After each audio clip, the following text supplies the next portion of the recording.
हाँ ये देखो उधर एक बैठे हैं और 2.5 दिन हर रोज मुझे मिलते थे और लगातार कहते थे कि मेजरमेंट दे दो, लेकिन मेजरमेंट अरे टेप लेके आओ, जैसे नाना की चाय कभी आती नहीं है वैसे इनकी मेजरमेंट की टेप कभी मेरे सामने आई ही नहीं। लेकिन बहुत अच्छे हैं और आदित्य ने बहुत ही सुंदर कम समय में, आपको जितना अच्छा लगता है कि ये मॉडल जब चलती है तो उनको ये सब काम देना, उनसे करके लेना, ये आज दोपहर से 1 बजे से कल दोपहर से 1 बजे तक, रात को 10 बजे तक, आज दोपहर को 1 बजे से अभी 10 सवा 10 बजे तक सभी मॉडल्स और सबके साथ सबसे ज्यादा टेंशन अगर किसको रहता है तो वो आदित्य कोतवाल को रहता है। और ये पहले बार हमारे साथ इतना बड़ा कार्यक्रम कर रहा है। मैं आदित्य को भी आप लोगों से दरखास्त करता हूं कि जोरदार तालियों से आदित्य का भी हम हौसला बढ़ाएं। हम सब देखते हैं कि जिसने अपना हजारों का लाखों का माल यहां पर छोड़ के गए थे, वो बारिश आने की संभावना से हमने खुद आके यहां पर चेक किया। और ये महोत्सव क्यों महत्व का बना, वैसे तो ये सभी हमारे मॉडल्स पूरे देश भर में विदेश में जाते हैं और देश विदेश में जाने के पश्चात उनको पता लगता है कि अपना देश अपनी। ये मेरे मन में कैसे आया, तो मैंने आदरणीय प्रधानमंत्री श्री नरेंद्र मोदी जी का बर्लिन का भाषण सुना और बर्लिन के भाषण में यानी अपने देश के प्रधानमंत्री जर्मनी जाने के पश्चात जो उनका भाषण हुआ, जिसमें उन्होंने भारतीय संस्कृति और भारतीय पहराव की बात करते समय खादी का उल्लेख किया और खादी के बारे में बताया कि जैसे कपड़ा जगत ये कोरोना काल के पश्चात जब निर्यात शुरू हुआ तो भारत के कपड़ा जगत ने 2.25 लाख करोड़ का उत्पन्न किया। यानी इतने साल के पश्चात भारतीय प्रधानमंत्री देश के बाहर जाने के पश्चात अपनी संस्कृति, अपनी परंपरा और अपनी खादी, इसका उल्लेख अपने भाषण में करते हैं। और हम सब जानते हैं कि खादी ये स्वतंत्रता संग्राम का प्रतीक था और आज के अपने हिंदुस्तान के स्वतंत्रता के 75 वर्ष के अमृत महोत्सव में आदरणीय प्रधानमंत्री जी ने इसकी बात रखी और प्रधानमंत्री जी के उस भाषण से हमने प्रेरणा ली और कहा कि बोरीवली तो ये स्वाभाविक रूप से, बोरीवली में आज नहीं बरसों से खादी बिकती थी, खादी के पहराव पहन के लोग निकलते थे। यानी बोरीवली से नज़दीक निश्चित रूप से गुजरात है और गुजरात से आए हुए हमारे गुजराती भाई बहन और मुंबई में रहने वाले हमारे मराठी भाई बहन, मराठी लोग कपड़ा उद्योग जगत में काम करते थे, कपड़ा बनता था मिलों में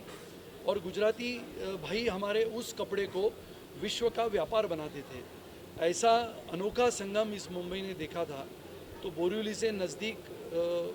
या बोरीवली में जो क्षेत्र है कोरा केंद्र, वहाँ पर खादी पहले ज़माने से यहाँ पर खादी रहती थी, बनती थी, बिकती थी। तो ये मेरे मन में कल्पना आई और खादी महोत्सव लोगों ने भी इसको बहुत ही शानदार तरीके से स्वीकार किया। करीबन 100 स्टॉल्स थे अलग अलग जगहों से, मध्य प्रदेश, राजस्थान, उड़ीसा, छत्तीसगढ़, यहाँ से लोग आए थे, बुनकर आए थे, काश्तकर आए थे, जिन्होंने अपने अपने कला संग्रह के वस्तुएं, अपने अपने खादी के कपड़े यहाँ पर लगाए थे। और मैं उन सभी लोगों का शुक्रगुजार हूँ, विशेष रूप से कोरा केंद्र ट्रस्ट का भी शुक्रगुजार हूँ, जिन्होंने हमारे इन स्टॉल धारकों से 1 रुपया की भी कीमत नहीं ली।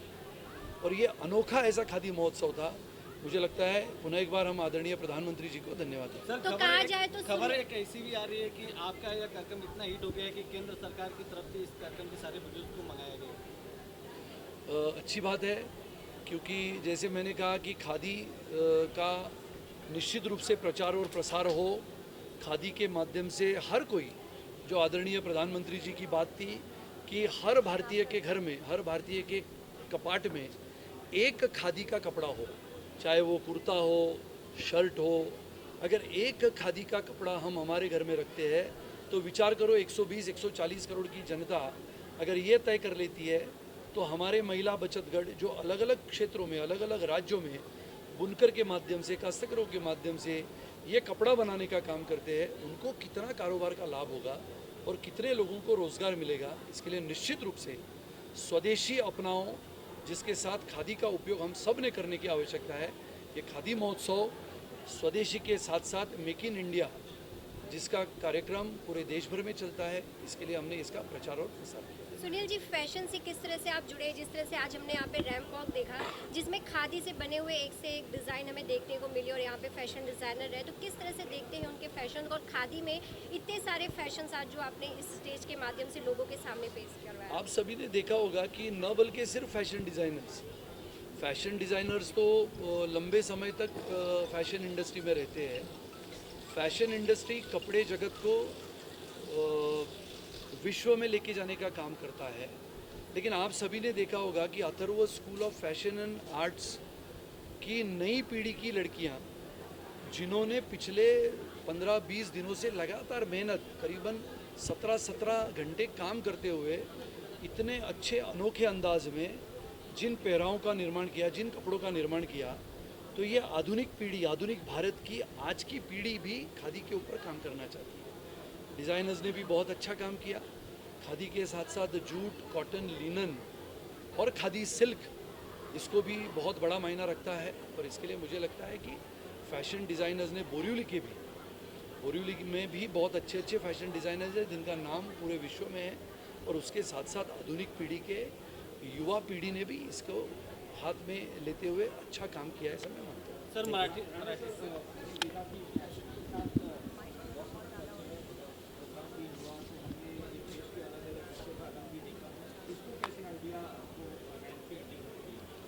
देखो, मैंने कहा कि भारत एक संस्कृति और परंपरा का देश है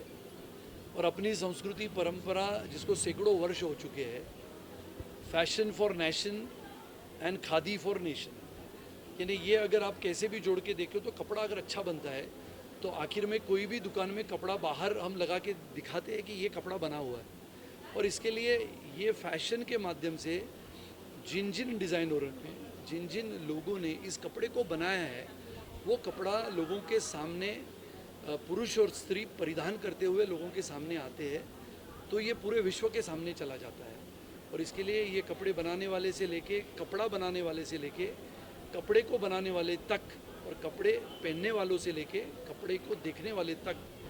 ये सभी लोग इसमें शामिल होते हैं। आप विचार करो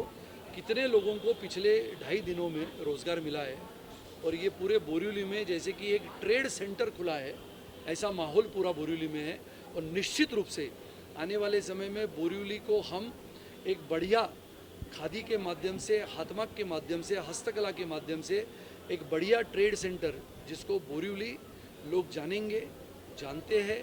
मानते हैं, लेकिन खादी उद्योग जगत का सबसे बड़ा केंद्र मुंबई का अगर कोई होगा तो आने वाले समय में बोरिवली होगा। सुनील जी, एक मराठी में सर मराठीमध्ये काय